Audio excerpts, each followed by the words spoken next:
ઓમ ભગવતે વાસુદેવાય નમઃ. ભાગવત કથા સ્કંદ ત્રીજા સ્કંદનો 24મો અધ્યાય, જેમાં કપિલ મુનિ એટલે કે કપિલ દેવજીનો જન્મ થાય છે એની વાત કરવામાં આવી છે.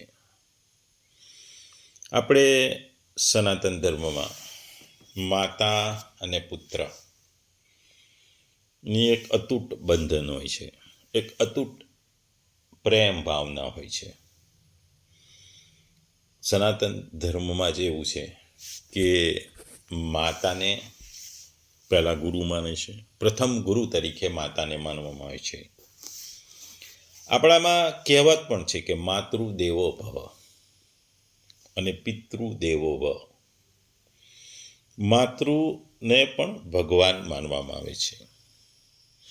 બીજું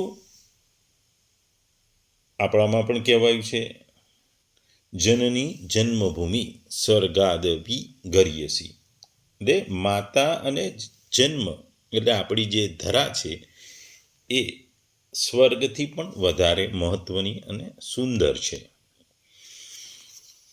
માતાના કોખે જો ભગવાન જન્મે તો એ તો અલૌકિક ઘટના છે. એ જ ઘટનાની આ વાત આ 24મા અધ્યાયમાં કરવામાં આવી છે.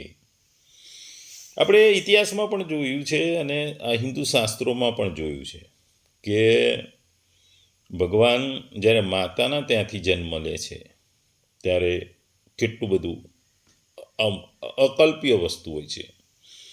આપણે કૃષ્ણની વાત કરીએ તો કૃષ્ણનો જન્મ માતાના યશોદા અને કૃષ્ણની જે વાત છે એ સૌથી પ્રિય છે.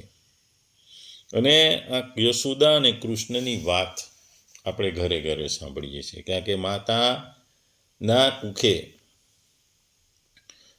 ભગવાન જન્મે છે.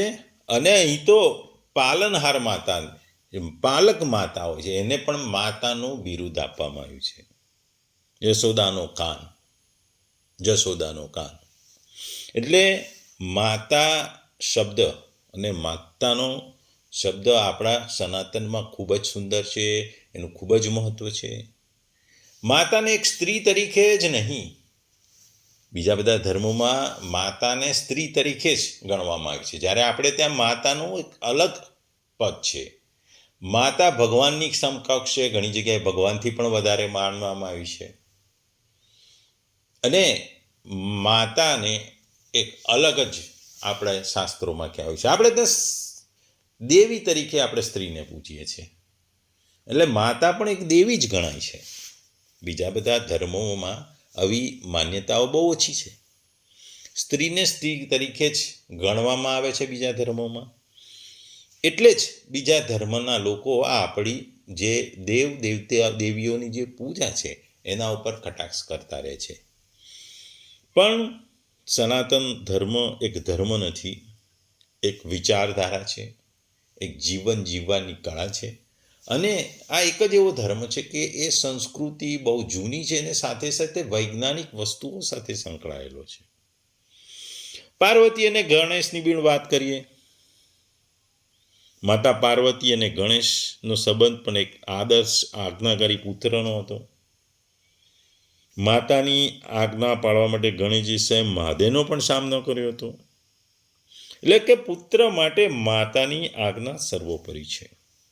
અને આપણે જોયું, જ્યારે પૃથ્વીની પ્રદક્ષિણા કરવાની વાત આવી ત્યારે ગણેશજીએ માતા પિતાની પ્રદક્ષિણા કરીને સાબિત કર્યું હતું કે માતા પિતા જ આખું બ્રહ્માંડ છે. એવી રીતે અંજના અને હનુમાન શક્તિ અને ભક્તિ અંજની પુત્ર તરીકે ઓળખાય છે. એટલે આપણે ત્યાં પુત્રો પણ કેવું, પુત્રોને પણ માતાથી જ ઓળખાય છે. યશોદા પુત્ર કનૈયા, અંજની પુત્ર હનુમાન, પાર્વતી પુત્ર ગણેશ. એટલે માતાનું ખૂબ જ મહત્વ છે. અને માતાને આપણે ત્યાં હિન્દુ ધર્મમાં, સનાતન ધર્મમાં ખૂબ જ ઉપરનું પદ આપવામાં આવ્યું છે. જો આ જ વસ્તુ જો આધુનિક વસ્તુઓમાં આધુનિક જમાનામાં જોઈએ તો આ વસ્તુ આપણે ઘણી જગ્યાએ જોઈ છે. માં મીરા અને રમણ મહર્ષિ. મીરા રમણ મહર્ષિની માતા હતી અને તેમના આધ્યાત્મિક વિકાસમાં ખૂબ જ મહત્વની ભૂમિકા ભજવી હતી. સ્વામી વિવેકાનંદ અને માતા ભુવનેશ્વરી. સ્વામી વિવેકાનંદની માતા ભુવનેશ્વરી એક ધર્મપરાયણ અને મજબૂત વ્યક્તિત્વ ધરાવતી મહિલા હતી. એમણે વિવેકાનંદને શિસ્ત, દયા અને આધ્યાત્મિકની શિક્ષા આપી હતી. ભુવનેશ્વરી માતાનો જન્મ 1841માં થયો હતો. તેમના પતિ એક સફળ વકીલ હતા, વિશ્વનાથ દત્ત. છતાં એમણે વિવેકાનંદને આધ્યાત્મિક વિકાસ માટે પ્રેરણા આપી, જે એણે જીવનમાં બહુ મહત્વની ભૂમિકા ભજવી. વિવેકાનંદજીને મેં માતા પ્રત્યે ખૂબ આદર હતો, પ્રેમ હતો. એમણે હંમેશા માતાને એક આદર્શ તરીકે ગણ્યા હતા અને એક આદર્શ મહિલા તરીકે ગણી હતી. માં શારદા દેવી અને રામકૃષ્ણ પરમહંસ. એ પણ એક શારદા દેવીને માનો દરજ્જો ગણ્યો હતો અને રામકૃષ્ણ હંસ પરમહંસની પત્ની હતી, પણ એ આધ્યાત્મિકતાના સાથી હતા. એટલે એવી જ વાત અહીં આ અધ્યાયમાં માતા અને પુત્રની વાત કરાય છે કે માતાને ખોળે ભગવાનનો જન્મ થાય છે. આપણે આગલા અધ્યાયોમાં જોયું કે કંદર્પ મુનિ ગૃહાશ્રમ કરી અને સંન્યાસ આશ્રમ તરફ જવા માંગતા હોય છે. ત્યારે એમણે આ વસ્તુની જ્યારે એમણે પત્નીને જાહેર કરી ત્યારે એમની પત્ની દેવહૂતિએ મુનિને કીધું કે ભાઈ, મારે આટલી બધી પુત્રીઓ છે, એ તો પરણીને સાસરે જશે, પછી હું એકલી પડીશ, તેથી તમે મને એક પુત્રનો મારી ઈચ્છા છે એ પૂરી કરો. આપણે જાણીએ છીએ કે કંદર્પ મુનિ હતા છતાં ગૃહસ્થાશ્રમ સ્વીકાર્યું હતું અને પછી સંન્યાસાશ્રમ તરફ ગયા હતા. ત્યારે કોઈક વિદ્વાને એવો પ્રશ્ન કર્યો કે કંદર્પ ઋષિએ આટલી તપસ્યા કરી અને ભગવાનના દર્શન કર્યા, ત્યારે એમણે મુક્તિ કેમ ના માગી, પણ એમણે ગૃહસ્થાશ્રમ કેમ માગ્યો? કંદર્પ તો જીતેન્દ્રિય હતા, પણ તે સમજતા હતા કે મનુષ્યના મનમાં ઊંડે ઊંડે પણ કામવૃત્તિ પડેલી હોય છે. ભલે તે સુસુપ્ત અવસ્થામાં હોય, પણ કોઈ વખતે તો તે સળવળ થવાની છે. આવી અતૃપ્ત વૃત્તિને સંતોષીને મનુષ્ય જન્મ સાથે જે ત્રણ ઋણ લઈને આવે છે એને પૂર્ણ કરવા અને પછી મુક્તિ પ્રાપ્ત કરવી જોઈએ. સૂક્ષ્મ વાસનાનો ક્ષય તેના ભોગ વગર થતો નથી. દમન એ એનો ઈલાજ નથી. માટે કંદર્પે ગૃહસ્થાશ્રમની માગણી કરી હતી. આપણે જોયું કે સર્વજ્ઞ પરમાત્માએ પણ તેને માટે આ જ યોજના ઘડી હતી. પતિ અને પત્નીનું નિર્મળ જીવન હોય તો તેમને ત્યાં અવતાર લેવા ભગવાનને પણ મન થાય. ભગવાન જ્યારે સામેથી આવે છે ત્યારે મુક્તિ માગવા પણ રહેતું જ નથી. નિષ્કામ ભક્તો તો મુક્તિને બદલે ભક્તિ જ માગે છે. એટલે ભગવાન આવે ત્યારે લોકો મુક્તિ નથી માગતા, ભક્તિ માગે છે. એટલા માટે આપણે ગુજરાતીમાં નરસિંહ મહેતાએ કીધું છે, હરિના જન્નો તો મુક્તિ ન માગે, માગે જન્મો જન્મ અવતાર રે. નિત સેવા નિત કીર્તન ઓછવ, નિરખવા નંદકુમાર રે. ધન્ય વૃંદાવન ધન્ય એ લીલા, ધન્ય એ વ્રજના વાસી રે. અષ્ટ મહાસિદ્ધિ આંગણે ઊભી, મુક્તિ છે એમની દાસી રે. એટલે મુક્તિ નથી માંગતા લોકો, ભક્તિ માંગે છે. જેમ જેમ સમય જાય છે એમ ભગવાન મધુસૂદન દેવહૂતિ વિશે પ્રગટ થાય છે. સમગ્ર સૃષ્ટિ પ્રસન્ન થઈ. દેવોએ પુષ્ટિ કરી અને બ્રહ્માજીએ આગળ કરી દેવોને કંદર્પ ઋષિના આશ્રમે આવ્યા. પ્રસન્ન ચિત્તવાળા બ્રહ્માજીએ કંદર્પ મુનિને કહ્યું કે હે તાત, મેં તારું વચન સ્વીકાર્યું છે, તેથી મને ઘણો આનંદ થયો. ભગવાન પોતાની માયાનો આશ્રય કરી અહીં પધાર્યા છે તે હું જાણું છું. તારી કીર્તિ વધારાના આ ભગવાન જગતમાં કપિલના નામે ઓળખાશે. અને તારી જે પુત્રીઓ છે એ મરીચ વગેરે ઋષિઓને આપ. આને લીધે પૃથ્વી પર તારો યશ ફેલાશે. આમ કહીને બ્રહ્મદેવ આશીર્વાદ વરસાવતા અન્ય દેવો સાથે પોતપોતાના સ્થાને જતા રહ્યા. કંદર્પ ઋષિએ બ્રહ્માજીની આજ્ઞા તો પાડી અને પોતાની 9 પુત્રીઓના લગ્ન મહર્ષિઓ સાથે કર્યા. કલાએ મરીચી સાથે, અંશુયાએ અત્રિ સાથે, શ્રદ્ધાને અંગિરા સાથે, હરવિભુને પુલસ્ય સાથે, ગતિને પુલહ સાથે, ક્રિયાને કત્રુ સાથે, ખ્યાતિને ભૃગુ સાથે અને અરુંધતીને વશિષ્ઠ સાથે અને શાંતિને અથર્વ સાથે. આમ તમામ પુત્રીઓને પરણાવી, ઋષિઓ સાથે પરણાવી અને તેમના આશ્રમો પ્રત્યે વિદાય કરી પતિ પત્ની કૃતજ્ઞ થઈ ગયા. હવે ઋષિ કંદર્પને સંન્યાસ ગ્રહણ કરવાનો નિશ્ચય કર્યો. પોતાના પુત્ર રૂપે અવતરેલા ભગવાન કપિલ પાસે ગયા અને તેમની રજા માંગી. ઋષિ કહેવા લાગ્યા, હો, આપની અમારું ઉપર એવી કૃપા છે કે ભગવાન, હું આપને શરણે આવ્યો છું. આપને પુત્ર રૂપે પામીને હું 3 ઋણોમાંથી મુક્ત થયો છું. હવે મને કોઈ કામના રહી નથી. એટલે હું હવે મારા હૃદયમાં નિત્ય આપનું સ્મરણ કરતો કરતો સંન્યાસીઓના માર્ગને અનુસરતો પરિભ્રમણ કરીશ. ત્યારે કપિલદેવ જવાબ આપે છે કે આ લોકમાં જેઓ લિંગ શરીરથી છૂટવા ઈચ્છે છે તેમને માટે સાંખ્ય દર્શનનો માર્ગ છે. તે માર્ગ ઘણા કાળથી નાશ પામ્યો છે અને તેને ફરી ચાલુ કરવા મેં આ શરીર ધારણ કર્યું છે. તમે તમારી ઈચ્છા અનુસાર ખુશીથી જાઓ. તમારા સર્વ કાર્યો મને સોંપીને અર્પણ કરી દો. મૃત્યુને જીતી મોક્ષ માટે મારું ભજન કરો. તમે હૃદય ગુફામાં સ્વયં જ્યોતિ આત્મ સ્વરૂપ મારું દર્શન પામી મોક્ષ પામશો. મારી માતાને હું આધ્યાત્મિક વિદ્યાનો ઉપદેશ કરીને જન્મ મરણના ભયથી એમને છોડાવીશ. કંદર્પ મુનિએ કપિલદેવની પ્રદક્ષિણા કરી અને વનમાં ચાલ્યા ગયા. ત્યાં રહીને ભગવાનની ભક્તિ દ્વારા રાગ દ્વેષ સહિત સમભાવવાળું મન થવાથી ભગવાનની ગતિને પ્રાપ્ત કરી. કપિલ ભગવાને પિતાના મોક્ષના માર્ગે મોકલ્યા. હવે એમની ઈચ્છા માતાને પણ બંધન મુક્ત કરવા માંગતા હતા. હવે પછીના જે અધ્યાયમાં આવશે એમાં જે આવે છે એ કપિલ ભગવાન માતાને જે શિક્ષા આપે છે, માતાને જે જ્ઞાન આપે છે એની વાત કરવામાં આવી છે. આપણા સનાતનમાં જ એવી સંસ્કૃતિ છે કે માતાને તો આપણો ઉચ્ચ દરજ્જો આપીએ છીએ, ભગવાનને ગણીએ છીએ, પણ છતાં પણ માતા જ્યારે પુત્ર બહુ મહાન હોય, ખૂબ જ તેજસ્વી હોય, ખૂબ જ જ્ઞાની હોય, તો માતા પણ ભગવાન પુત્ર જે ભગવાન જેવો છે એની પાસે શિક્ષા લે છે, એની પાસે જ્ઞાન પ્રાપ્ત કરે છે, એની પાસે મોક્ષનો માર્ગ લે છે. આ વસ્તુ આપણા એક સનાતન એટલે કે હિન્દુ સંસ્કૃતિમાં જ છે.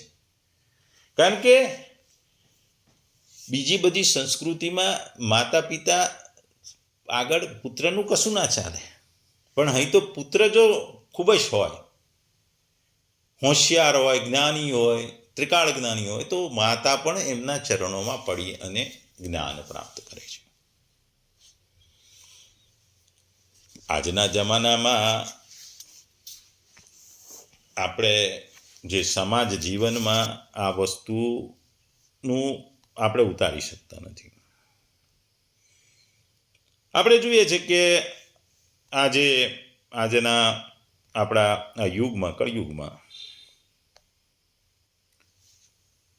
2 પેઢીઓ હોય, એટલે કે માતા પિતા હોય અને પુત્ર કે પુત્રી હોય.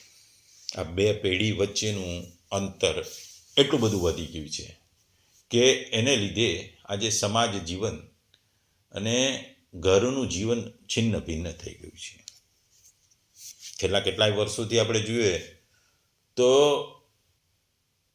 આજે તમે જુઓ તો ઠેર ઠેર વૃદ્ધાશ્રમો ખુલી ગયા છે. આ વૃદ્ધાશ્રમોની સંખ્યા દિવસ અને રાત્રે વધતી જાય છે.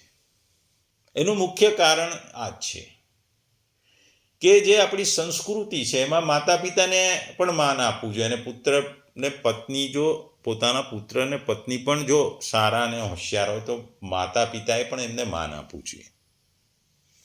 પણ એ વસ્તુ આજે થતી નથી.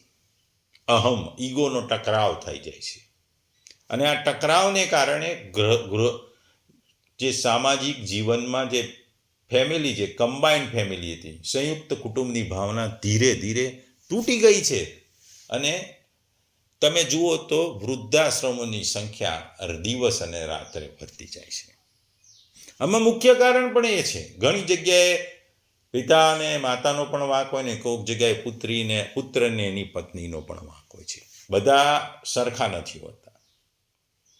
આપણે આ કપિલ દેવ અને દેવહૂતિની વાત પછી એ જ શીખવાનું છે કે જ્યારે માતા કે કૃષ્ણ અને યશોદાનું હોય કે પાર્વતી અને ગણેશની હોય, માતા પિતા તમારા પહેલા ગુરુ તો છે જ, એમની પાસેથી શિક્ષા મેળવવાની છે. પણ જો તમારો પુત્ર વધુ હોશિયાર હોય તો માતા પિતાએ પણ પુત્રની વાતોને અનુસરવી જોઈએ.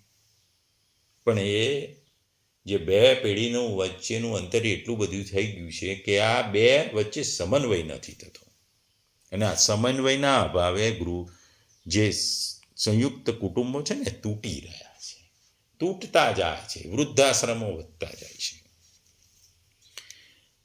એ જ આજને આપણે આ જૂની જે સાંસ્કૃતિક આપણી વિરાસત છે હિન્દુસ્તાનમાં, સનાતન ધર્માવતી, એ જ શીખવાનું છે.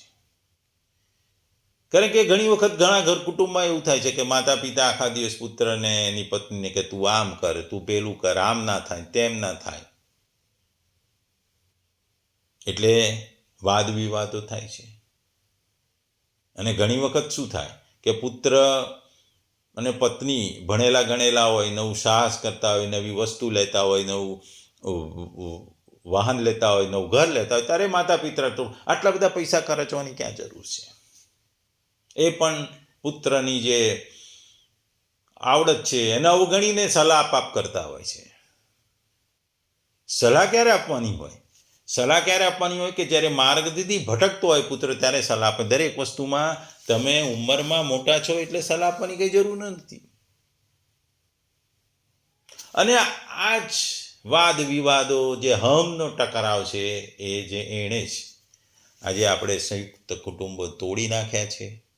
વૃદ્ધાશ્રમો ઠેર ઠેર થવા માંડ્યા છે. તો જે આ અધ્યાય છે, 24મો અધ્યાય, ત્રીજા સ્કંદનો 24મો અધ્યાય, એ કંદર મુનિનો જે ત્યાગ છે એની સાથે કપિલ ભગવાનનો અવતાર થાય છે એની વાત છે ને. આ અધ્યાયમાં કુલ 47 શ્લોકો છે. આ 47 શ્લોકોમાં કહેવામાં આવે છે કે શરૂઆતમાં મૈત્રેય ઋષિ કહે છે, કરુણામય કંદર મુનિને દેવહૂતિના મનુના પુત્રીને ત્યાગમય વચનો સાંભળી ભગવાન વિષ્ણુના કહેલા વચનો યાદ કરીને ઉપદેશ આપે છે.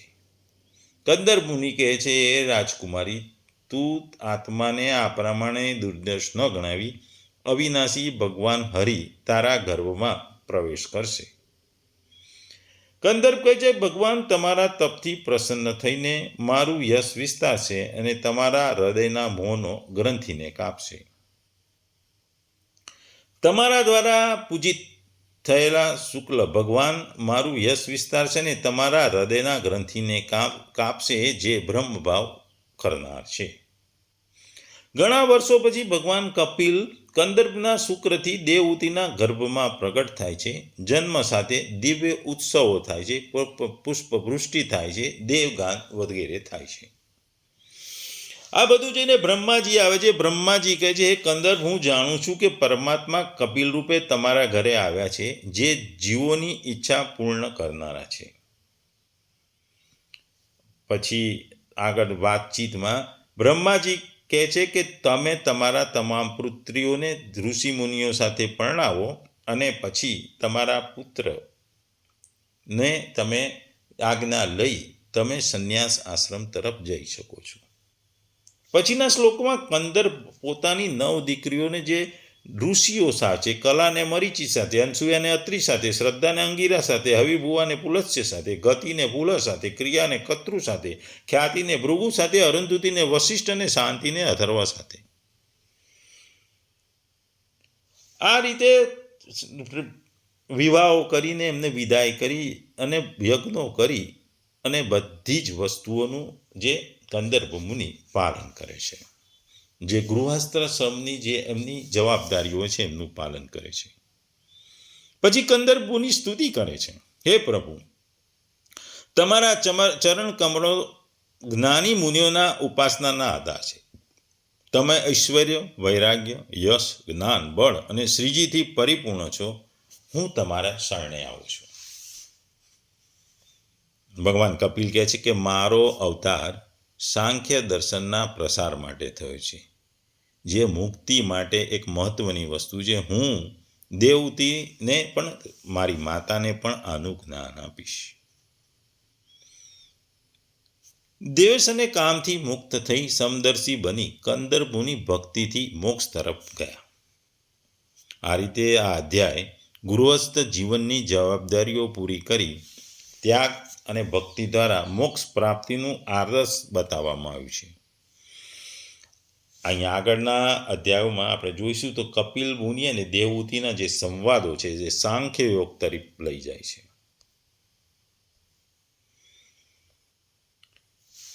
ટૂંકમાં ભગવાન વિષ્ણુનો અવતાર એટલે ભગવાન કપિલદેવ, એમની માતા દેવહૂતિ અને એમના પિતા કંદર્પ મુનિ, આ 3 વચ્ચેની વસ્તુઓને અહીં જોડી દેવામાં આવી છે.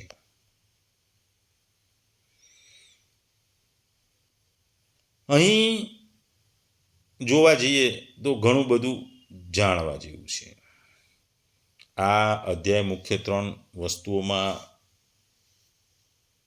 વહેંચી દેવામાં આવે છે. કપિલ મુનિનો પ્રાદુર્ભાવ અને મહત્વ પહેલું, કંદર્પ મુનિનો સંન્યાસ અને શરતો, અને દેવહૂતિની પ્રાર્થના અને જ્ઞાનની જિજ્ઞાસા. આમ આ રીતે 3 ભાગોમાં મુખ્ય વહેંચી દેવામાં આવે છે.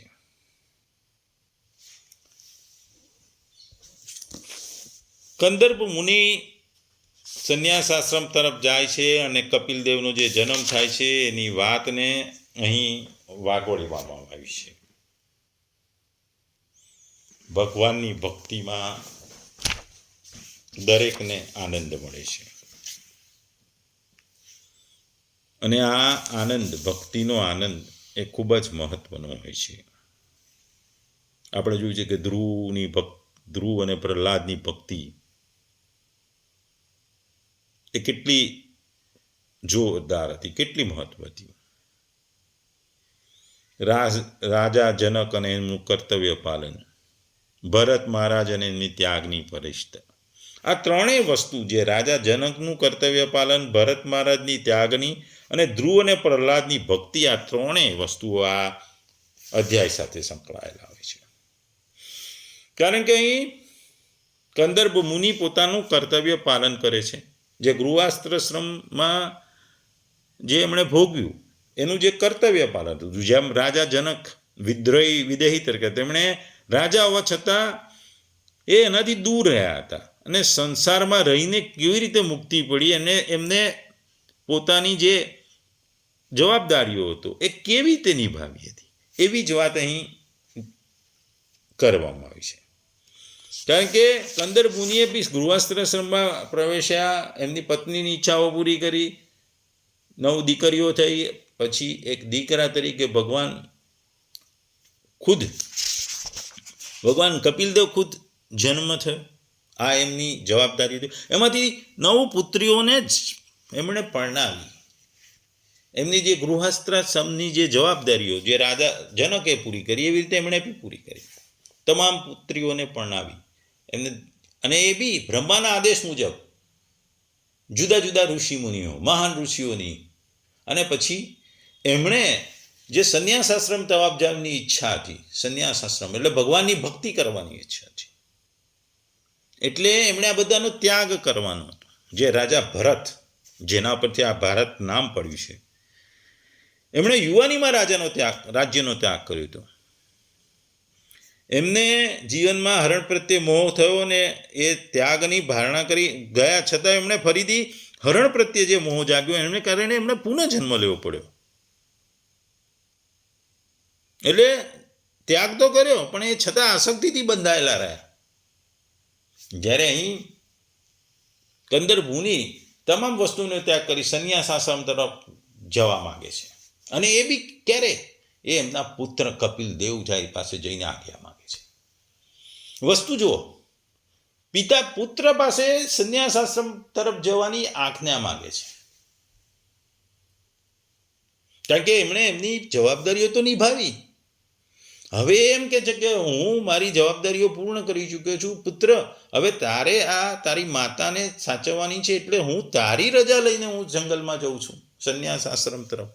જે ભરત મહારાજે કહ્યું, ભરત મહારાજે ત્યાગ પાડી યુવાનીમાં, પણ એમને થોડી આસક્તિ લઈને હરણની આસક્તિ થઈને એમને ફરી જન્મ લેવો પડ્યો હતો. અને પછી કંદર મુનિને ખબર હોય છે કે એનો પુત્ર એક ભગવાનનો અવતાર છે, એટલે એમની ભક્તિ પણ કરે છે, અને પોતે ભક્તિ તો કરે છે એ પણ એ બી સંન્યાસ આશ્રમમાંથી ભગવાનની ભક્તિ કરવા માંગે છે. એ ધ્રુવ અને પ્રહલાદ જેવી ભક્તિ કરવા માંગે છે. આપણને ખબર છે કે ધ્રુવ અને પ્રહલાદની ભક્તિ કેવી હતી. બાળપણમાં પણ એમણે જબરજસ્ત કઠોર તપસ્યા, અતૂટ શ્રદ્ધાથી ભગવાનને ભક્તિ કરી.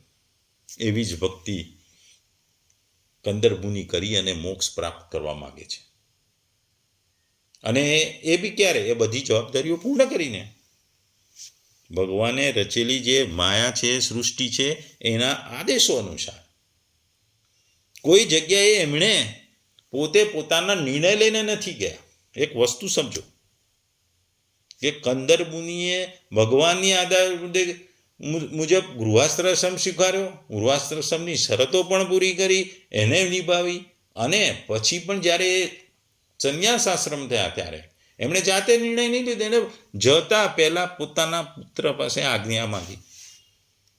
એમની પત્ની પાસે તો માગી હતી જ કે ભાઈ મારે જવાનું જ છે, હું એના માટે તો આવ્યો છું, પણ અહીં જુઓ વસ્તુ એ છે કે પોતાના પુત્ર પાસે આજ્ઞા માંગે છે. ને આજકાલમાં શું છે,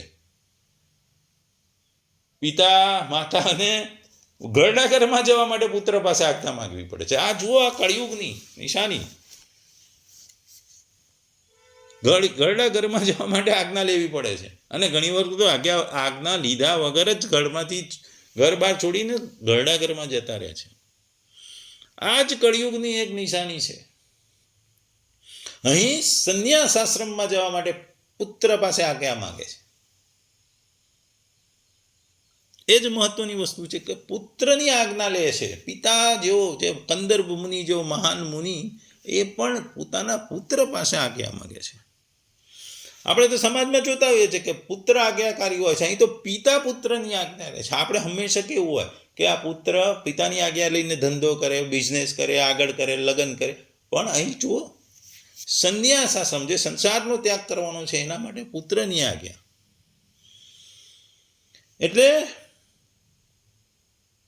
કે તમારે સમાજમાં રહેવાનું તો હોય તો તમારે સમાજમાં જવાબદારી પૂરી કરવી પડે. તમારે સમાજમાં રહીને તમારી જવાબદારીઓ પૂરી કરવી પડે. તમારે અડધે રસ્તે તમે જવાબદારીઓથી ભાગી ન શકો. તમે ભાગી ના શકો. આજે આપણે બે જ બને છે ને કે સંસારી લોકો સાધુ બનવા જઈ રહ્યા છે, ને સાધુઓ સંસારમાં આવી રહ્યા છે. આજકાલની ઘટનાઓ જુઓ, છાપામાં ગમે ત્યારે વાંચો તો. કેટલા લોકો ગૃહસ્થ જીવનથી કંટાળીને સાધુ બની જાય છે, અને કેટલા સાધુઓને સાધુત્વથી કંટાળીને સંસાર જીવનમાં જાય. તમે છાપામાં જોશો 10-15 દિવસે એક આવી ઘટના જોવા મળે છે.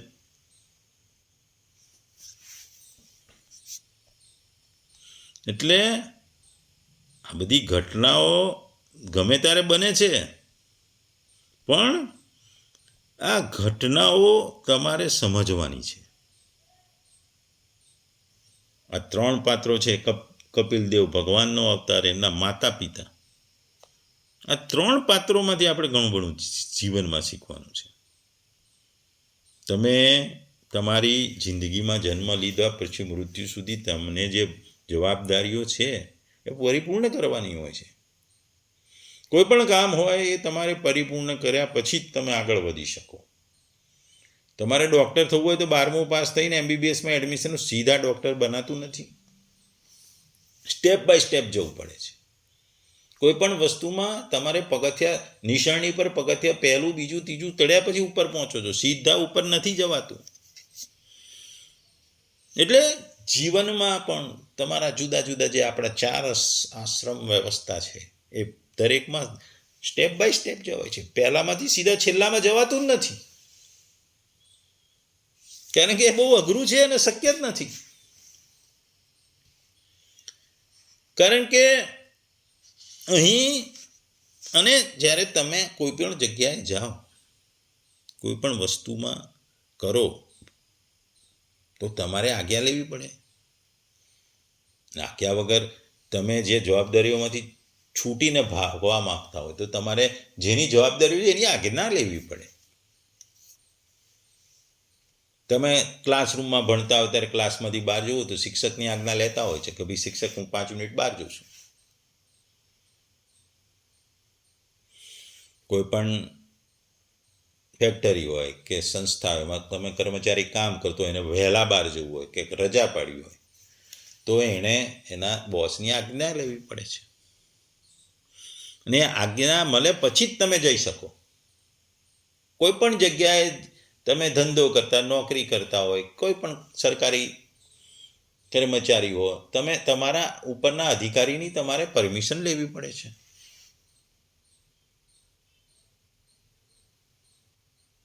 કારણ કે તમે તમારું વર્ક કર્યું છે કે નહીં એ પૂર્ણ કર્યા પછી જ તમને જવા દે. એવી રીતે અહીં તમારે સંસાર જીવનમાં પણ તમારી જવાબદારીઓ છે. જન્મ્યા પછી તમારા માતા પિતાને તમે પાલન કરે પછી તમારી જવાબદારી. તમે યુવાનીમાં જાઓ, તમે નોકરી ધંધો કરો, આ કરો, તમારું ગૃહસ્થ જીવન થાય, ગૃહસ્થ જીવનમાં પ્રવેશો પછી એની જવાબદારી હોય. અને પછી તે ઉંમરવાળા તો પછી વાનપ્રસ્થાશ્રમમાં જાઓ. સંસારની મોહમાં ત્યાગ, તમે ઉંમર થાય એટલે ત્યાગ કરવાની ભાવના જાગે. પણ એ પહેલાં તમારે તમારી સંસારમાં રહીને સાંસારિક જવાબદારીઓ પરિપૂર્ણ કરવાની હોય છે.